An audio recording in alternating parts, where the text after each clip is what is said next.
انتہائی باوثوق ذرائع کا یہ کہنا ہے کہ حکومت کو بتا دیا گیا ہے کہ وہ اپنے معاملات درست کرے، معیشت کی حالت بہتر کرے اور جلد از جلد IMF کے پروگرام سے نکلے۔ ایسا نہ ہوا تو موجودہ حکومت کو چلتا کرنے کے سوا کوئی چارہ نہیں رہے گا، جس کے بعد قومی حکومت بنائی جائے گی۔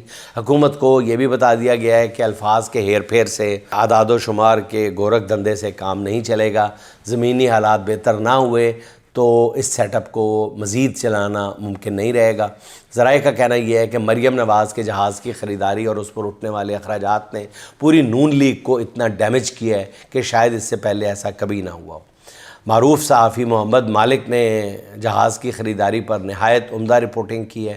وہ ہر روز اس جہاز سے متعلق کوئی ایسی کہانی یا نیا انکشاف سامنے لاتے ہیں جس سے ہر کسی کے ہوش اڑ جاتے ہیں، اور ابھی تک ان کا کوئی بھی پیش کردہ جو حقائق ہیں ان کے کسی کو بھی چیلنج نہیں کیا گیا، کسی کی بھی تردید نہیں آئی۔ اب پتہ چلا ہے کہ مریم نواز کے لگژری جہاز کی بات 11 ارب سے کئی آگے نکل گئی ہوئی ہے۔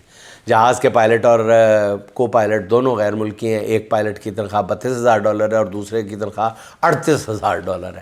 ان پائلٹس کی تنخواہوں اور باقی اخراجات کو ملائیں تو 4 مہینے میں 18 کروڑ روپے ان 2 پائلٹس پہ خرچ آئے گا۔ کہا جا رہا ہے کہ اس کے بعد اس جہاز کو اڑانے کے لیے 2 پاکستانی پائلٹس کو بھی تیار کیا جائے گا، جن کی امریکہ میں ٹریننگ ہوگی، جس پر $1,00,000 خرچ ہوں گے۔ اس جہاز کے سالانہ دیکھ بھال اور فیول پر 86 کروڑ روپے خرچ ہوں گے۔ مریم نواز کی ان شاہ خرچیوں پر ہر کوئی حیران ہے۔ خود نون لیگیوں کے پاس بھی اس کے دفاع کے لیے ڈھنگ کا کوئی جواز موجود نہیں ہے۔